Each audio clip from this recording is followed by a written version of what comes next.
الحمد لله الذي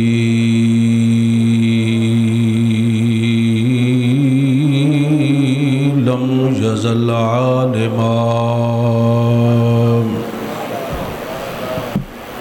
عالما قديرا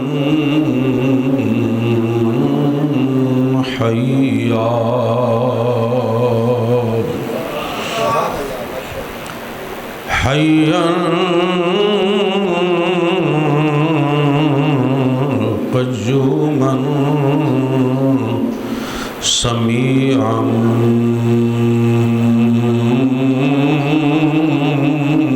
بصيرا والصلاة والسلام على من أرسله بالحق بشيرا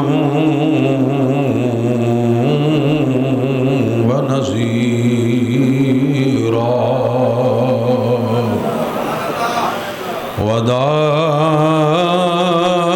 وداعيا إليه بإذنه وسراجا منيرا وعلى آله وأصحابه كثيرا كثيرا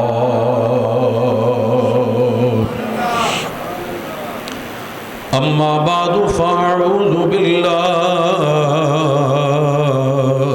من الشيطان الرجيم بسم الله الرحمن الرحيم ورفعنا لك ذكرك آمنت بالله صدق الله مولانا العظيم وبلغنا رسوله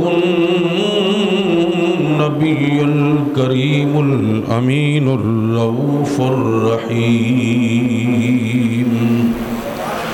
ونحن على ذلك لمن الشاهدين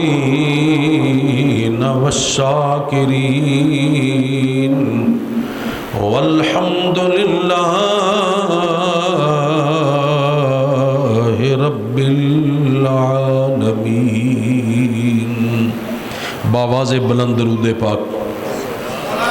الصلاة والسلام علیکہ یا سیدی یا رسول اللہ وعلى آلك وأصحابك يا سيدي يا حبيب الله.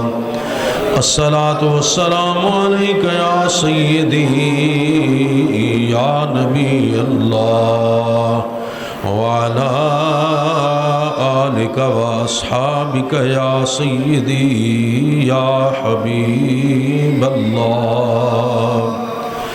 الصلاة والسلام عليك يا سيدي يا أنيس الغريبين وعلى آلك وأصحابك يا سيدي يا سيدي يا قائد الغر المحجلين. وہ دیکھو نور برساتا عرب کا تاجدار آیا. وہ دیکھو نور برساتا عرب کا تاجدار آیا. ملی راحت غلاموں کو یتیموں کو قرار آیا. ہوئی انوار کی بارش قدم رکھا محمد نے، ہوئی انوار کی بارش قدم رکھا محمد نے، زمین کو چومنے عرش مولا بار بار آیا۔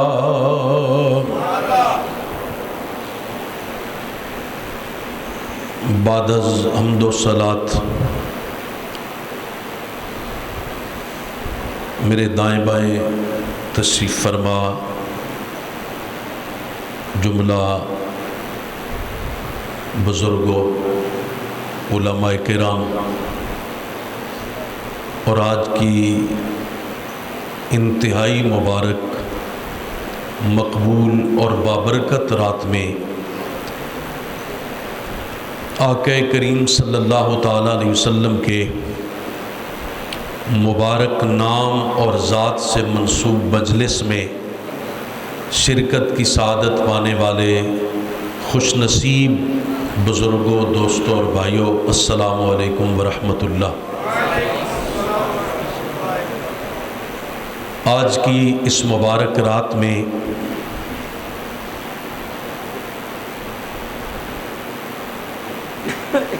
ہم جس مقصد کے لیے حاضر ہیں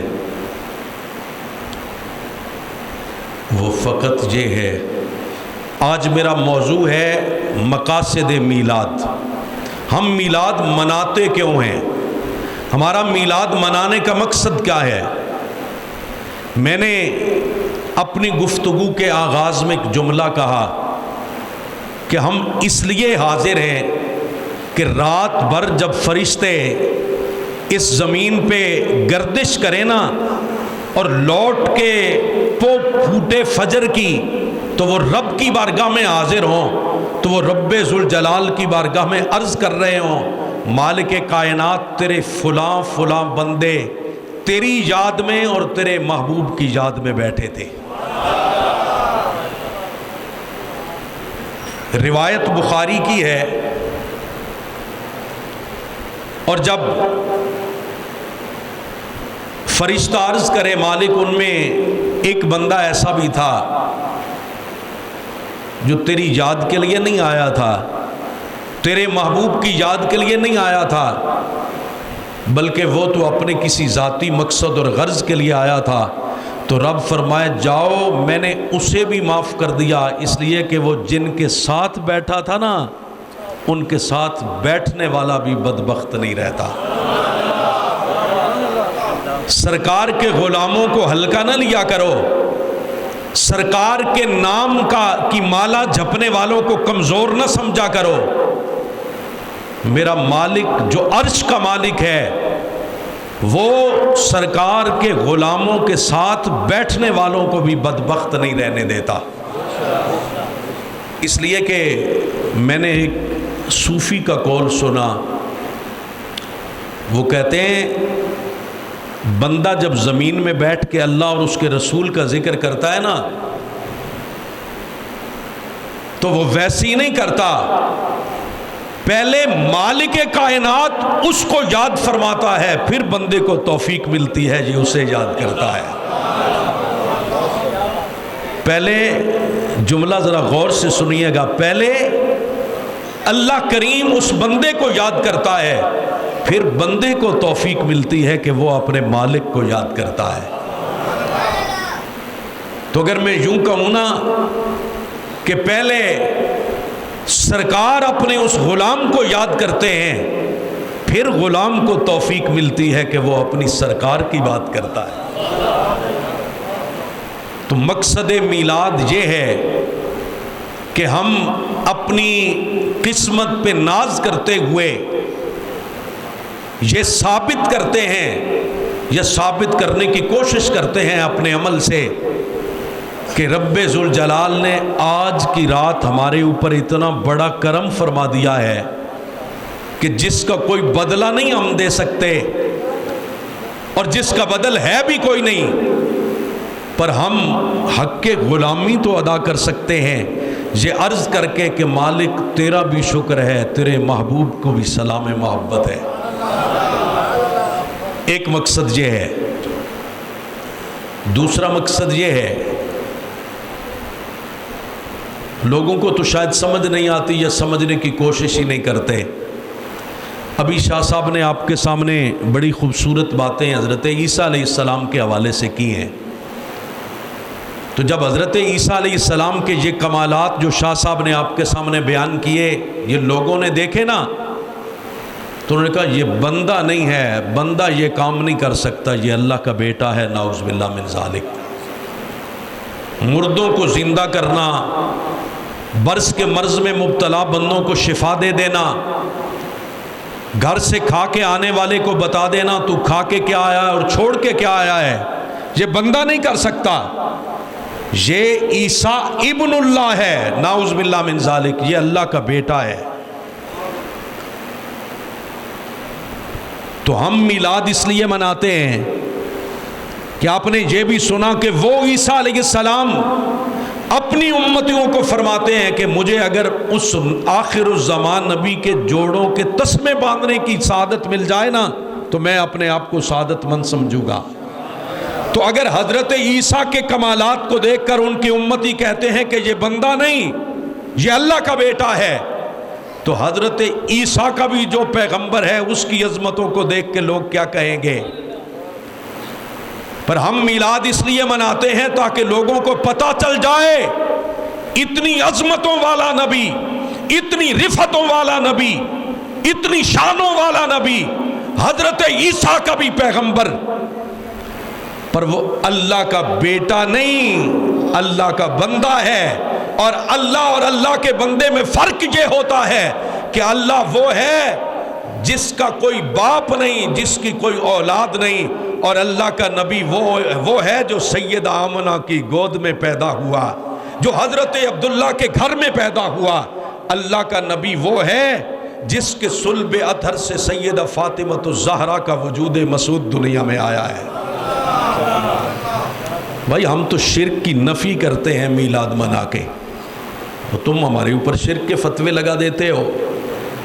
کبھی نعوذ باللہ من ذالک اللہ کا بھی کسی نے میلاد منایا، جو اللہ کا میلاد منائے وہ کافر ہو جاتا ہے، اس لیے کہ لم یلد ولم یولد، وہ نہ پیدا ہوا ہے نہ اس نے کسی کو جنا ہے۔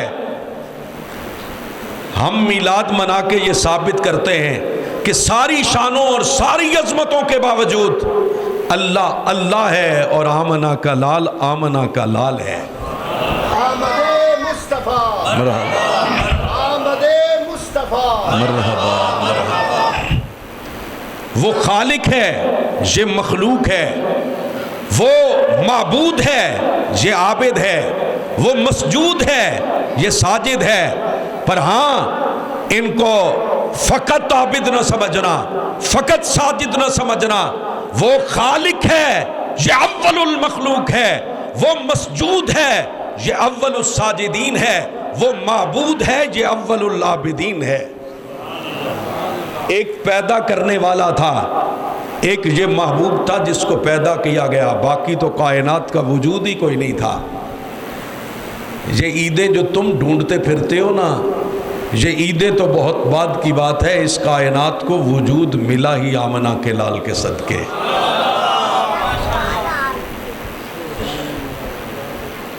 رب ذوالجلال نے قرآن مقدس میں اپنے محبوب کریم صلی اللہ علیہ وسلم کو فرمایا، ہمیں بھی سرکار کے اس حکم کے مطابق اخلاص کا پیغام دیا۔ فرمایا میرے محبوب ذرا اعلان فرمائیے، قل ان صلاتی و نسکی و محیای و مماتی للہ رب العالمین فَبِذَلِكَ أُمِرْتُ وَأَنَا أَوَّلُ الْعَابِدِينَ۔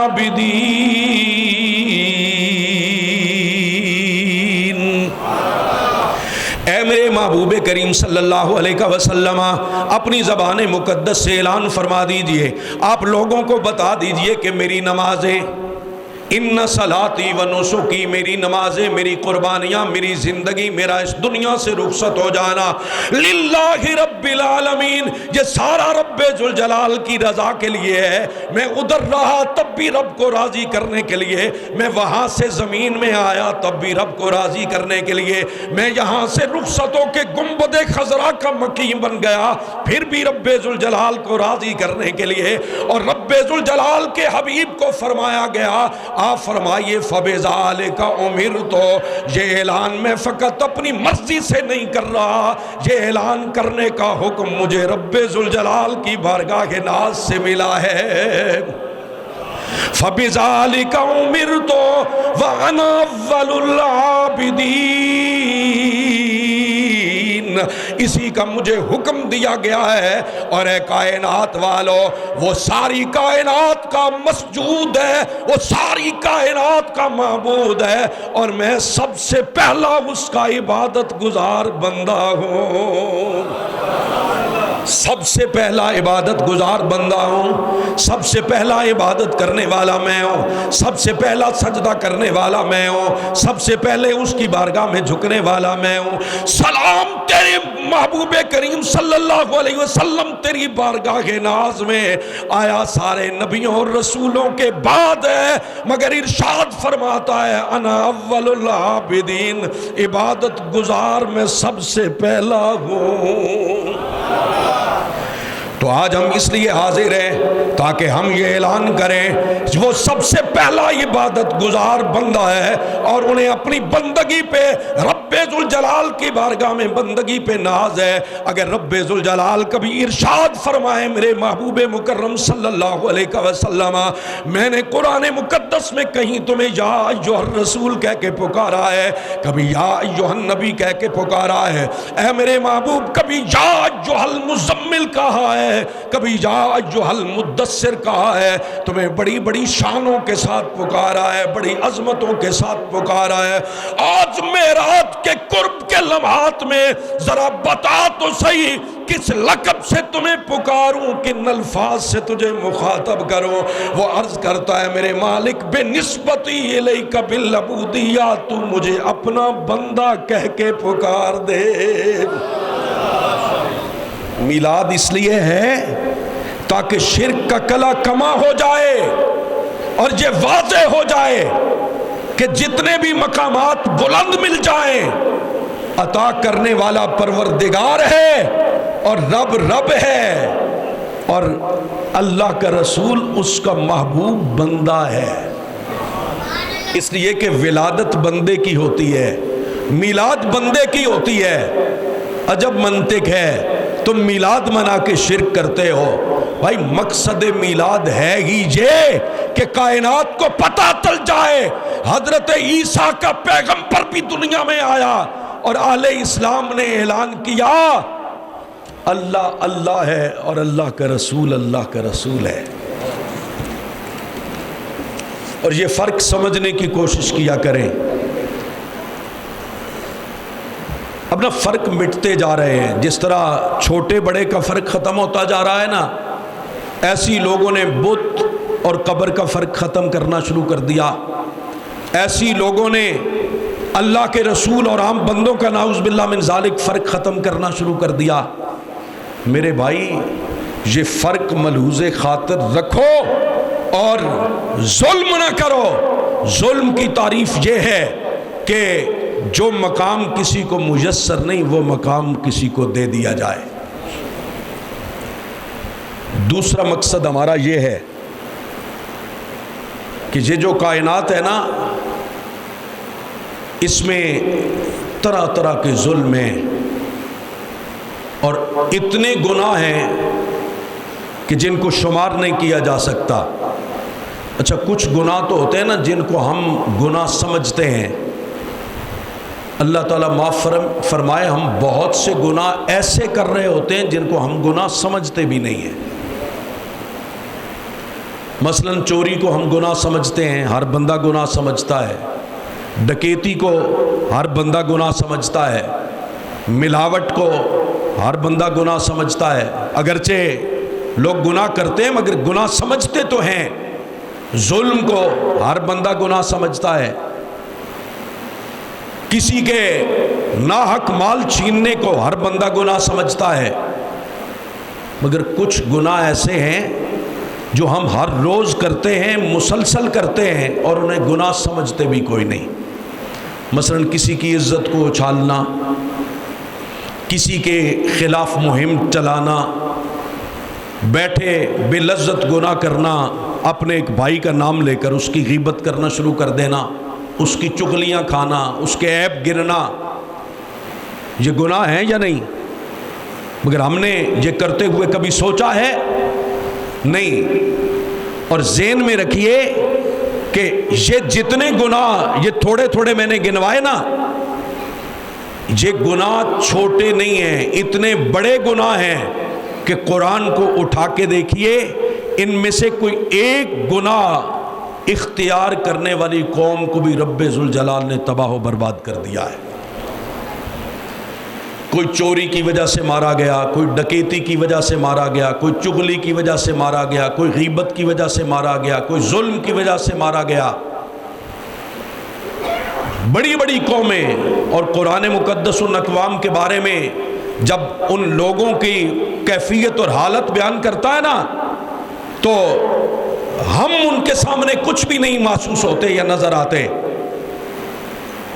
یہ کائنات، یہ دنیا گناہوں سے بھری پڑی ہے، اور اتنے گناہ ہیں میرے کریم آقا صلی اللہ تعالیٰ علیہ وسلم ارشاد فرماتے ہیں کہ جب بندہ ایک گناہ کرتا ہے نا تو اس کے دل پہ سیاہ دھبا لگ جاتا ہے، پھر اگر تو وہ توبہ کر لے تو مالک کائنات اس دھبے کو مٹا دیتا ہے، لیکن اگر توبہ کی توفیق نہ ملے تو بندہ دوسرا گناہ کرتا ہے، پھر ایک دھبا لگتا ہے، پھر تیسرا گناہ، پھر دھبا لگتا ہے، چلتے چلتے بندے کا دل سیاہ ہو جاتا ہے۔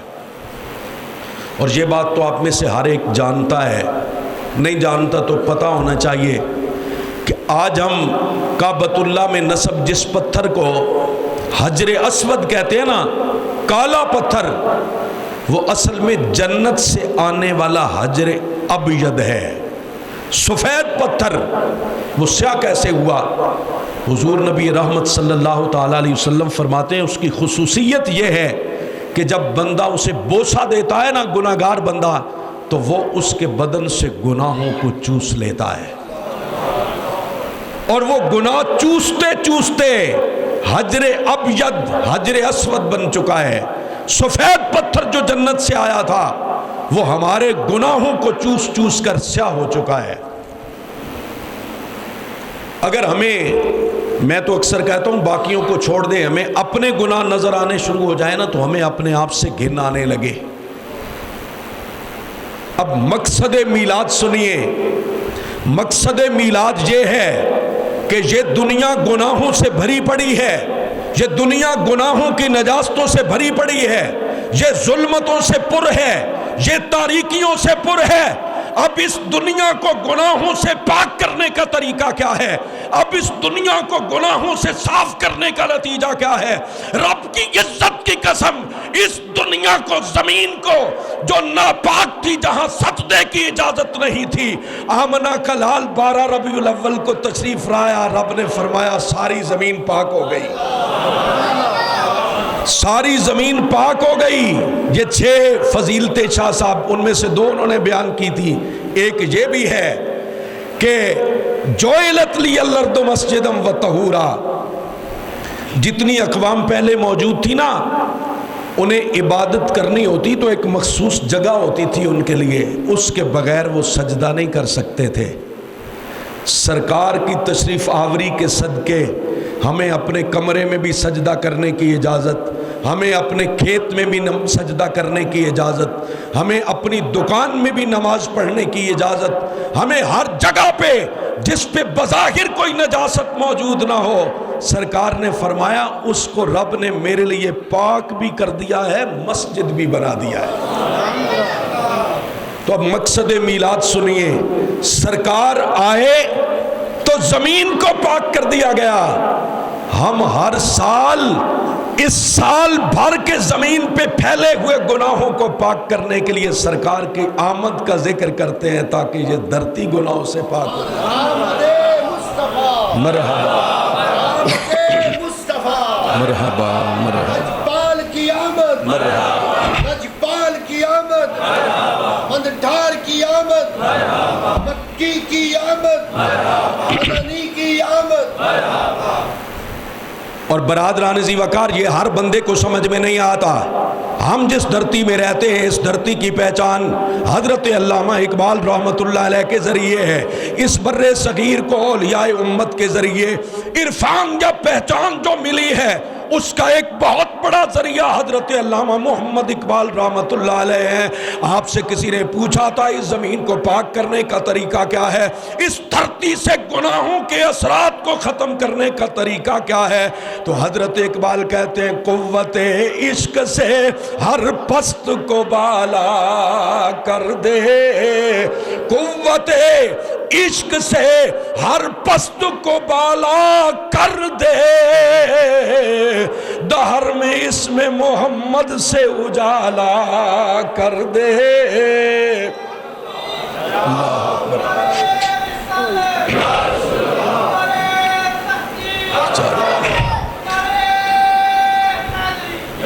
تو جناب علی مقصد میلاد یہ ہے، سرکار کے آنے سے زمین پاک ہو گئی، پھر ہمارے وجود سے اس میں گناہ آئے ہیں، ہماری خطاؤں کی وجہ سے اس پہ گناہوں کا بوجھ آیا۔ جب ربیع الاول کا مبارک مہینہ آتا ہے ہم سرکار کی آمد کے تذکرے کر کے اپنی زبان کو بھی پاک کرتے ہیں، اپنے دل کو بھی پاک کرتے ہیں، اور اپنی زبان و دل کو پاک کر کے ہم اپنے جسم کو پاک کرتے ہیں۔ پھر رب کعبہ اس ذکر کے صدقے زمین کو پھر طہارت عطا کر دیتا ہے، رب کعبہ زمین کو پھر پاکیزگی عطا کر دیتا ہے۔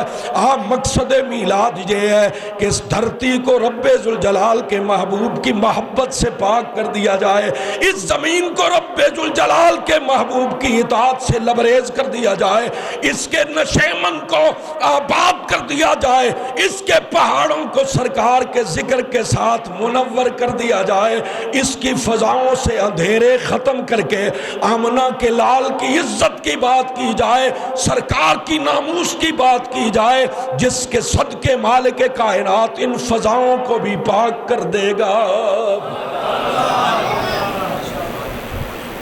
ہمیں نظر کوئی نہیں آتا نا، ورنہ جہاں میرے محبوب کریم صلی اللہ علیہ وسلم کا ذکر ہوتا ہے، جن مقامات پہ رب کعبہ کا ذکر ہوتا ہے، ان فضاؤں کو خالق کائنات آسمان پہ موجود فرشتوں کو دکھاتا ہے اور انہیں فرماتا ہے ذرا دیکھو زمین کا یہ حصہ چمک کیوں رہا ہے، زمین کا یہ حصہ دمک کیوں رہا ہے۔ رب ذوالجلال کے فرشتے عرض کرتے ہیں مالک کائنات ہمیں تو نہیں پتا، رب قدیر فرماتا ہے یہ زمین کے وہ حصے ہیں جو میری یاد سے آباد ہیں، میرے محبوب کی محبت سے لبریز ہیں۔ جس طرح زمین کی پستی میں بیٹھ کر تو اور میں آسمان پہ چمکتے ہوئے ستارے دیکھتے ہیں، ایسے ہی آسمانوں پہ رہنے والی مخلوق زمین کے ان مقامات کو چمکتا ہوا دیکھتی ہے جہاں اللہ کا ذکر ہوتا ہے، اللہ کے رسول کا ذکر ہوتا ہے۔ تو ہم اپنے بخت کو چمکانے کے لیے یہ عمل کرتے ہیں، اور اگر کسی کے ذہن میں یہ بات ہو نا، یہ بھی یاد رکھیے کہ کوئی یہ میلاد ہماری وجہ سے ہے، یہ جلسے ہماری وجہ سے ہیں، یہ محفلیں ہماری وجہ سے ہیں، نہیں، یہ تو سعادت ہے، رب نے ہمیں توفیق عطا فرما دی، ہم اپنے دلوں کو سرکار کے ذکر سے آباد کرتے ہیں۔ ورنہ میرے محبوب کی شان تو یہ ہے کہ قاضی ایاز مالکی نے حدیث طیبہ بیان کی، راوی حضرت علی المرتضیٰ شیر خدا حیدر کرار ہے، وہ فرماتے ہیں مکہ میں جب ہم رہتے تھے نا تو سرکار حاجت طبیعہ کے لیے مکہ سے باہر تشریف لے جاتے، میں سرکار کے ساتھ ہوتا۔ وہ کہتے ہیں آج بھی میں ان درختوں کو بھی پہچانتا ہوں، ان پتھروں کو بھی پہچانتا ہوں جب وہ سرکار کو دیکھتے تو پڑھتے تھے الصلاۃ والسلام علیک یا رسول اللہ۔ اذا کان خرج رسول اللہ صلی اللہ علیہ وسلم لحاجت اے لحاجت الانسان فیقولون الشجر والحجر الصلاۃ والسلام علیک یا رسول اللہ۔ قاضی اعجاز مالکی کہتے ہیں میں ان درختوں اور پتھروں کو جانتا ہوں جب سرکار حاجت طبیعہ کے لیے حاجت انسانیہ کے لیے باہر تشریف لے جاتے وہ سرکار کی زیارت کرتے، رب انہیں قوت عطا فرماتا، انہیں زندگی عطا فرماتا، رب انہیں زبان بھی زبان حال عطا فرماتا، اور وہ اپنی زبان سے سرکار کی بارگاہ میں درود و سلام کے نذرانے پیش کرتے۔ بھائی وہ درخت اور پتھر بھی سرکار کا ذکر کرتے ہیں، تو ہمارے اوپر تو کرم یہ ہوا کہ ہم امتی اور غلام بنے، تو ہمیں اگر یہ سعادت مل رہی ہے نا تو اس میں ہمارا کوئی کمال نہیں، یہ اللہ کی بھی عطا ہے، اللہ کے رسول کی بھی عطا ہے۔ میں تو اکثر کہتا ہوں یہ تقسیم ہے میرے مالک کی، وہ چاہے تو ابو جال ہاتھ میں کنکریاں پڑے تو ایمان نصیب نہیں ہوتا، اور وہ چاہے نا تو ابھی میاں صاحب نے مجھے کہا کہ طبہ ہمیری کی بات کرنی ہے، تو وہ چاہے تو 400 سال پہلے سرکار کی ولادت سے 400 سال پہلے طبہ ہمیری کو سرکار پر ایمان کی دولت نصیب کر دے۔ طبہ ہمیری یمن کا بادشاہ تھا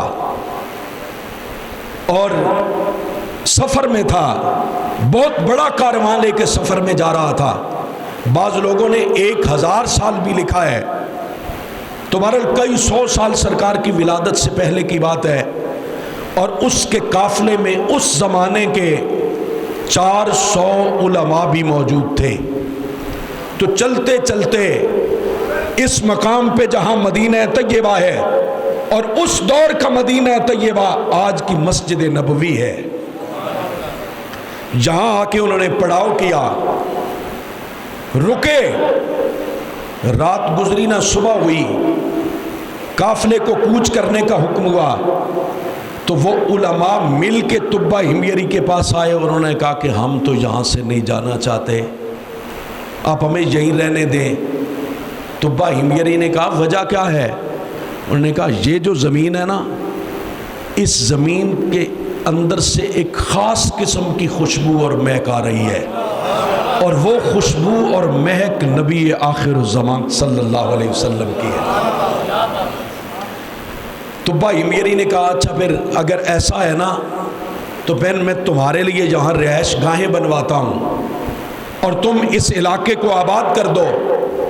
اس نے ایک طویل عرصہ وہاں قیام کیا، ان کے لیے گھر بنوائے، اور پھر ایک گھر اس نے نبی کریم علیہ السلام کے لیے بھی بنایا، اور پھر جاتے ہوئے اس نے ایک خط تحریر کیا جو طبہ ہمیری کی طرف سے محمد الرسول اللہ صلی اللہ علیہ وسلم کے نام آج بھی تاریخ کی کتابوں میں موجود ہے، اور وہ خط بند کر کے اس نے ان علماء کے حوالے کیا، اور اس نے کہا کہ اگر تمہاری زندگی کے اندر وہ نبی آخر الزمان تشریف لے آئیں تو میرا یہ خط آپ کے سپرد کر دیجئے گا، اور اگر تمہاری زندگی میں سرکار جلوہ گر نہ ہو تو اپنی اولاد کو یہی وصیت کر کے یہ خط سپرد کر دینا۔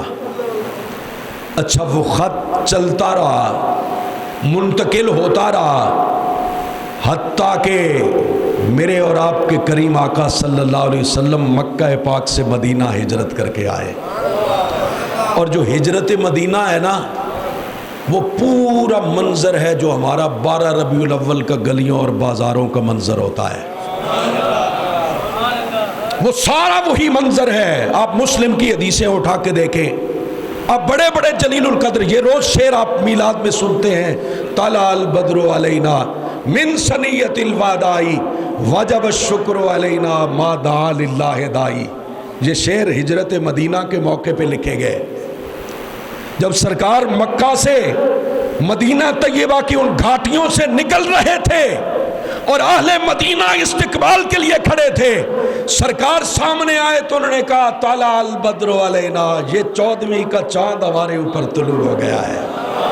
اور طلوع کہاں سے ہوا؟ وہ چاند تو وہاں سے طلوع ہوتا ہے، یہ کہاں سے طلوع ہوا؟ من ثنیۃ الوداع، یہ ودا کی گھاٹیوں سے طلوع ہوا ہے.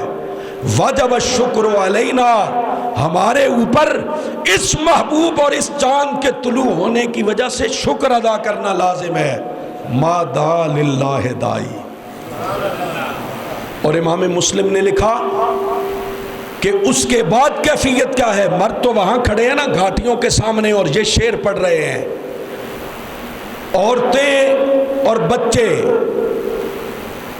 گلیوں اور بازاروں میں پھر رہے ہیں، کوئی چھتوں پہ چڑھے ہوئے ہیں، اور جو چھتوں پہ ہیں وہ بھی، جو نیچے پھر رہے ہیں وہ بھی.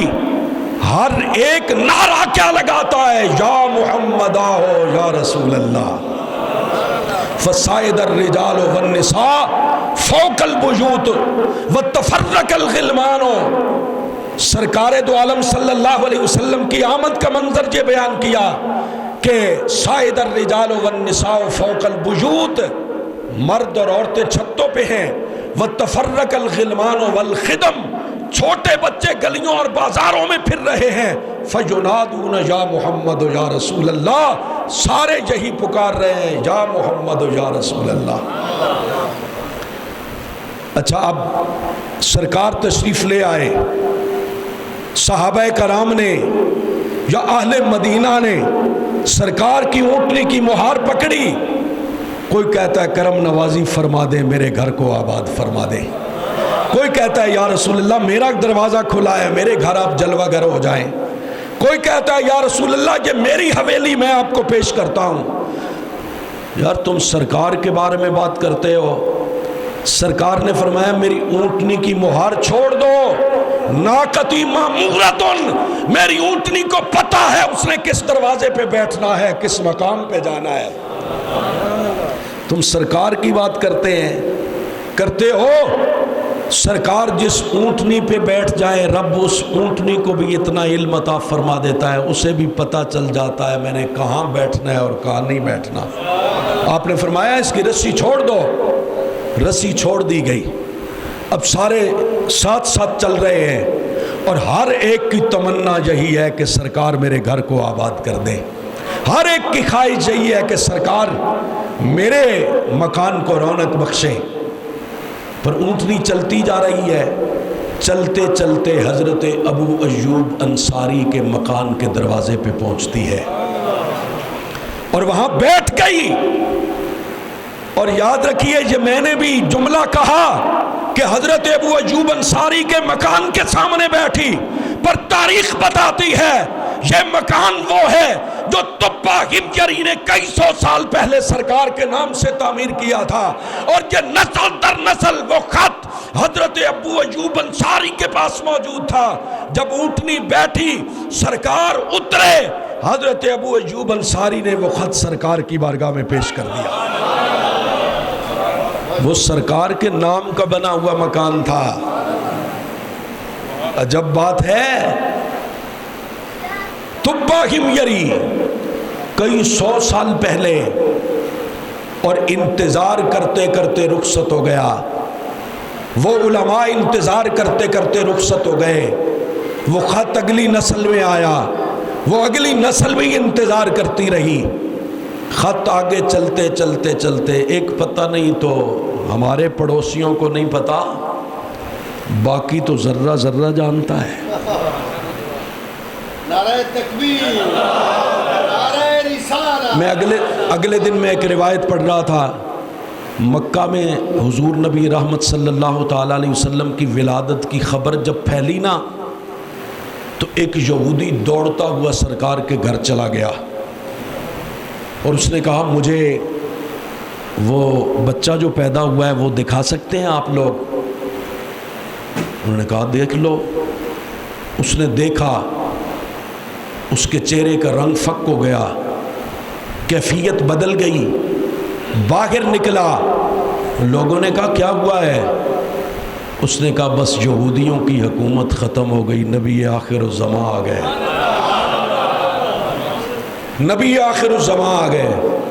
اچھا عجب بات نہیں، میں کبھی کبھی سوچتا ہوں یار اس یہودی کو پتہ چل گیا سرکار کے بچپن میں دیکھ کر، ہمارے بیلی ابھی بھی کہتے ہیں 40 سال کے بعد سرکار کو پتہ چلا کہ میں نبی ہوں۔ عجب نہیں؟ طبہ ہمگیری کو کئی 100 سال پہلے پتا ہے، اور تمہارے شہر کا ایک بندہ ممبر پہ بیٹھ کے کہتا ہے، ایک خاص نام لے کے کہتا ہے میں کہتا ہوں جو ہو رہا ہے، اور میں کیا اور تو کیا؟ یہ محبوب تو وہ ہے رب کی عزت کی قسم، اس نے آنا نہ ہوتا کائنات کو بنایا نہ گیا ہوتا۔ اور پتھروں کو پتا ہے یہ نبی ہے، درختوں کو پتا ہے یہ نبی ہے، یہودی جانتے ہیں یہ نبی ہے۔ کئی 100 سال پہلے مدینہ کی بستی سے گزرنے والوں کو مہک آتی ہے یہ نبی آخر الزمان کا گھر ہے۔ پر بات پھر وہی ہے نا، بات ہے قسمت کی۔ میں آپ کو بتا رہا تھا ابو جال کے ہاتھ میں کنکریاں پڑتی ہیں، کلمہ، اسے ایمان نصیب نہیں ہوتا، اور کئی 100 سال پہلے طبہ ہمگیری کے وفد کو سرکار کی سرزمین سے مہک آتے ہوئے پتہ چل جاتا ہے، مہک آتے پتہ چل جاتا ہے۔ حضرات گرامی، سرکار کے غلاموں کو عام نہ سمجھا کریں، سرکار سے نسبت رکھنے والوں کو کمزور نہ سمجھا کریں۔ وہ اس زمین کی طرح عجز و انکسار کا پیکر ہوتے ہیں، پر قوت و طاقت رب ذوالجلال انہیں اتنی عطا کرتا ہے کہ وہ نظر اٹھائیں تو تیری میری قسمت کا حال بھی جان لیتے ہیں، دل کی کیفیات کو بھی بھانپ لیتے ہیں۔ تو ہم میلاد اس لیے مناتے ہیں کہ یہ وہ ذکر ہے جو کرنے سے زمین کو طہارت ملتی ہے، فضائیں پاک ہو جاتی ہیں، اور اس خاص ماحول کے اندر باہر نکل کر جب یہی اشعار طلع البدر علینا پڑھے جاتے ہیں تو گویا یہ اعلان کیا جا رہا ہوتا ہے یہ بدر، یہ 14ویں کا چاند، آسمان کے چاند کی حالت تو یہ ہے کہ اس پہ مہینے میں ایک بار یہ رنگ آتا ہے، یہ وہ چاند ہے جو ولادت سے پہلے بھی اس رنگ پہ ہے، وصال کے بعد بھی اس رنگ پہ ہے۔ ولادت سے پہلے بھی اس میں وہی چمک ہے، ولادت وصال کے بعد بھی اس پہ وہی چمک ہے۔ آپ روایات پڑھ کے دیکھ لیجئے، حضرت عبداللہ رضی اللہ تعالیٰ عنہ جو سرکار کے والد گرامی ہیں، ابھی آپ کی شادی نہیں ہوئی، مکہ کی ایک عورت، یہ حدیث کی کتابوں میں موجود ہے، مکہ کی ایک عورت جو اپنے زمانے کی بڑی صالح عورت تھی، وہ حضرت عبداللہ کو دیکھنے کے لیے کئی دن گلی میں بیٹھی رہتی اور انتظار کرتی رہتی۔ لوگ اس کو تانے دیتے کہ تو عبد المطلب کے بیٹے پہ عاشق ہو گئی ہے، وہ کہتی تمہیں نہیں پتا میرا معاملہ کچھ اور ہے۔ پھر حضرت عبداللہ کی شادی ہو گئی، حضرت عبداللہ کی پیشانی سے وہ نور اطہر سیدہ آمنہ کے بطن میں منتقل ہو گیا۔ اس عورت نے باہر نکلنا چھوڑ دیا، لوگوں نے کہا اب کیا وجہ ہے؟ اس نے کہا میں عبداللہ کو نہیں، اس کی پیشانی میں چمکتے نور کو دیکھنے جاتی تھی، اب وہ نور اس کی پیشانی میں نہیں رہا، اس لیے میں باہر کبھی نہیں نکلی۔ اور حضرت سیدہ طیبہ طاہرہ، اس جہان کی ساری مائیں سیدہ آمنہ رضی اللہ عنہا کی عفت پہ قربان ہو جائیں، حضرت سیدہ آمنہ فرماتی ہیں جب سرکار کی ولادت ہوئی نا، خرج منی نور، میرے بدن سے ایک نور نکلا، اور اس نور کے ذریعے بیٹھی میں مکہ میں تھی، کعبہ کے پڑوس میں تھی، مگر میں نے شام کے محلات کو اپنی نظروں کے ساتھ دیکھا ہے۔ اور آپ فرماتی ہیں ایران کا جو وہ ان پارسیوں کا کی آتش تھی، آگ تھی، آتش کدا تھا، وہ چونکہ آگ کی پوجا کرتے تھے اور کئی صدیوں سے انہوں نے آگ کو بوجھنے نہیں دیا تھا، اس لیے کہ آگ کو وہ خدا مانتے تھے، تو وہ آگ ہر وقت جلائے رکھتے تھے. آتش قدح ایران ہر وقت آگ سے جلتا رہتا. حضرت سیدہ آمنہ فرماتی ہیں جب میرے محبوب کی ولادت ہوئی آتش قدح ایران کی آگ بجھ گئی.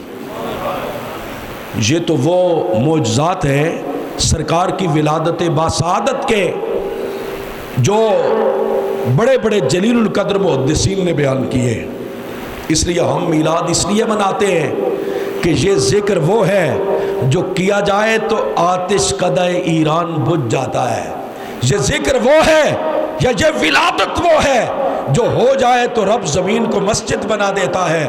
ہم یہ ذکر اس لیے کرتے ہیں رب گناہوں سے اس زمین کو اور فضا کو پاک فرما دیتا ہے. قوت عشق سے ہر پست کو بالا کر دے دہر میں اسم محمد سے اجالا کر دے. حضرت اقبال جو بظاہر آپ کو بڑے اور سے نظر آتے ہیں، ان سے کسی بندے نے پوچھا یار بتا تو صحیح، تو لگتا ہمارے جیسا ہے پر تیری کاروائیاں کوئی اور ہیں، یہ اثر کہاں سے آیا ہے؟ اقبال نے کہا میں نے کئی کروڑ مرتبہ سرکار کی بارگاہ میں درود پڑھا تب یہ اثر آیا ہے، تب یہ اثر آیا ہے. تو ہم یہ ذکر اس لیے کرتے ہیں تاکہ جو مسجد میں کبھی نہیں آئے، جنہوں نے سرکار کے ذکر کو سننے یا سنانے کا کوئی موقع کبھی اویل نہیں کیا، ان کو گلیوں اور بازاروں میں جا کے بتا دیا جائے اللہ کے بندو آؤ اس کائنات کو منور کرنے والا محبوب آیا ہے، اس دھرتی کو پاک کرنے والا رسول آ گیا ہے، اس کائنات کی فضاؤں کو طہارت دینے والا محبوب آ گیا ہے. برادران ذی وقار، آخری بات کرنے لگا ہوں. صبح 12 ربیع الاول ہے، سحری کے وقت میرے محبوب کی ولادت کے لمحات مقدسہ ہیں. کائنات کی روشنی کا زمانہ آنے والا ہے. اگر سرکار کا ذکر پاکیزگی دیتا ہے اور یقیناً دیتا ہے، اگر سرکار کا ذکر طہارت دیتا ہے اور یقیناً دیتا ہے، تو پھر یہ بھی یاد رکھیے کہ سرکار کی محافل میں، مجالس میں، جلوس میں، جلسے میں جہاں بھی جائیں طہارت و پاکیزگی کا اہتمام کر کے جائیں، تقدس کا اہتمام کر کے جائیں. اس کو کشمیر کی آزادی کی ریلی نہ سمجھ لیا کریں، اس کو کوئی اور آگاہی مہم کی کوئی واق نہ سمجھ لیا کریں. یہ وہ ریلی ہے، یہ وہ جلسہ ہے، یہ وہ جلوس ہے جس جلوس نے تجھے بھی پاک کیا، مجھے بھی پاک کیا، زمین کو بھی پاک کیا، فضاؤں کو بھی طہارتیں دے دی ہیں. تو آداب رسالت مآب صلی اللہ علیہ وسلم اور آداب ذکر رسالت مآب صلی اللہ علیہ وسلم، ان کا خیال لازمی رکھیں اور اپنے میلاد کے جلسوں میں اور جلوسوں میں کوئی غیر شرعی کام نہ خود کریں نہ کسی اور کو اجازت دیں. یاد رکھیے ہمارے اندر ایک کمزوری ہے، ہم بعض اوقات خود تو برا کام نہیں کرتے مگر کوئی اور بندہ غلطی کر رہا ہو تو ہم اس کو اس کے حال پہ چھوڑ دیتے ہیں کہ وہ کر رہا ہے. نہیں، اہل ایمان کا کام یہ ہے کہ وہ خود بھی غلطی نہیں کرتے اور ان کا کوئی مسلمان بھائی کرنے لگے تو اس کے بازو سے پکڑ کر اسے روک لیتے، نہ بھائی یہ غلط کام ہے، یہ نہیں کرنا. سرکار نے فرمایا انصر اخاک ظالما او مظلوما، اپنے بھائی کی ہر حال میں مدد کرو، خواہ وہ ظلم کرنے والا ہو یا مظلوم ہو. صحابہ نے عرض کیا یا رسول اللہ مظلوم کی مدد تو سمجھ آتی ہے کہ ہم اس کے ساتھ کھڑے ہو جائیں، ہم اس کی حمایت کرنا شروع کر دیں، ظالم کی مدد کس طرح کی جاتی ہے؟ سرکار نے فرمایا اس کا ہاتھ ظلم سے روک لو، یہ اس کی مدد ہے، کیونکہ اگر وہ ظلم جاری رکھے گا تو رب کے عذاب کا مستحق ہو جائے گا، رب کے غضب کا مستحق ہو جائے گا، اللہ کی ناراضگی کا مستحق ہو جائے گا. اسے ظلم کرنے سے روک لو تاکہ وہ اور ظلم نہ کرے، گناہ سے بچ جائے، اور اسے معافی کی اور توبہ کی تلقین کرو تاکہ وہ اللہ کا بندہ پھر لوٹ کے رب کریم کی بارگاہ میں آ جائے. تو اگر میلاد کے جلوسوں میں کوئی غلط کام کرتا ہے تو اسے روکو کہ نہ بھائی یہ سرکار کے نام کا جلوس ہے، اس میں آداب بھی وہی ہوں گے جو بارگاہ رسالت مآب صلی اللہ علیہ وسلم کے ہیں. دعا ہے میرا مالک ہمیں مقاصد میلاد حاصل کرنے کی توفیق عطا فرمائے. مالک کائنات ہمیں میلاد کے ان دروس سے عمل کرنے کی توفیق نصیب فرمائے، سرکار کی سیرت طیبہ اور آپ کا عمل پاک اختیار کرنے کی توفیق عطا فرمائے، آمین بجاہ طٰہٰ و یاسین، وآخر دعوانا ان الحمدللہ رب العالمین۔